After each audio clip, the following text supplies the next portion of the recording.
Theodore Teddy Wilson was born on December 10, 1943 in Harlem and began his career in entertainment as a stand-up comedian in the clubs of New York City. He landed his breakthrough role on the big screen in the blaxploitation film Cotton Comes to Harlem in 1970, followed by Come Back Charleston Blue, where he played a cemetery guard. The excitement of the new motion picture genre prompted Teddy to go on to play in several blaxploitation films of that era. Such movies emerged in the 70s and were made by black filmmakers for black audiences and featured black actors in leading roles, which was a significant departure from the typical Hollywood formula of that time. Some of the most famous blaxploitation films include Shaft, Coffee, Foxy Brown, and Dolomite, just to name a few.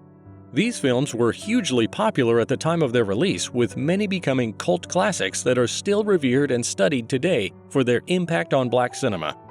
Teddy made his television debut as Hawthorne Dooley on an episode of The Waltons that aired on October 5, 1972.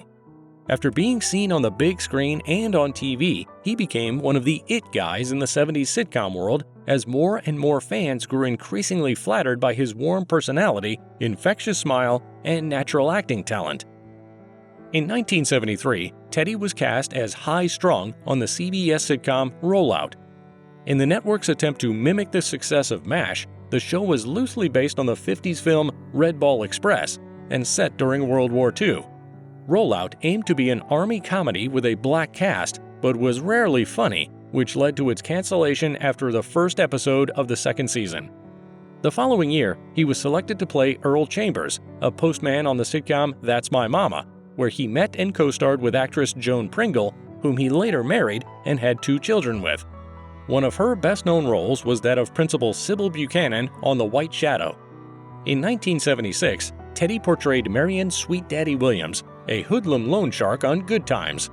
His character appeared in a recurring role 7 times in seasons 3 through 6.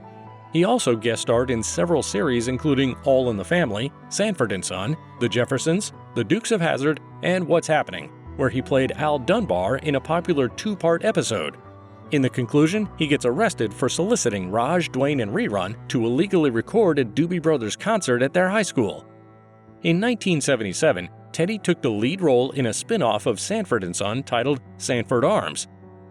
Sanford & Son had ended earlier that year when the protagonist Red Fox left the series. He played Phil Wheeler, an Army vet who has purchased the Sanford Arms boarding house from his old Army buddy Fred Sanford. Unfortunately, the desire to continue a popular series without its main character flopped, and the show was canceled after only 4 episodes due to its low ratings. Teddy continued to work steadily through the 80s, but with the turn of the decade and the new crop of comedic actors that came pouring in, he was no longer quite the man of the moment in the way that he was in the previous decennium. Still, he made multiple appearances on several TV series such as 227, The Golden Girls, Give Me a Break, Family Matters, Mama's Family, and Quantum Leap. What is it, Mr. Funky? Look, dump that dame. I got the cold duck. We'll go to my room. Look, I don't want cold duck all hot coming, okay? Hey, you want to keep your job? I'm the boss, and what I say goes, son. What happened? Oh, bedtime, Rose.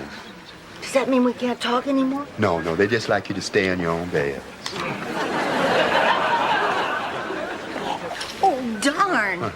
I didn't get to brush my teeth. I know how you feel. I always make sure I brush after every meal.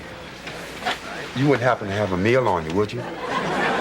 Oh, well, that's a real interesting story, Mary. I must have heard it 100 times, and it still grabs me.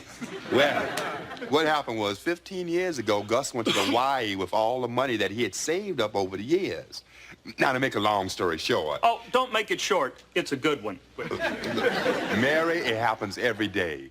Man has big ideas, boom, man goes bust. Sad to say, on July 21, 1991, Teddy died of complications from a stroke at Cedars-Sinai Medical Center in Los Angeles.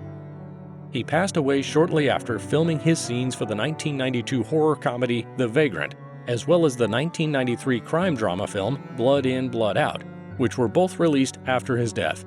Despite his untimely demise, Teddy left a lasting impression on the entertainment industry through his comedy and acting talents. If you enjoyed this video, please like, share, and subscribe to our channel for more uploads like this one. Thanks for watching.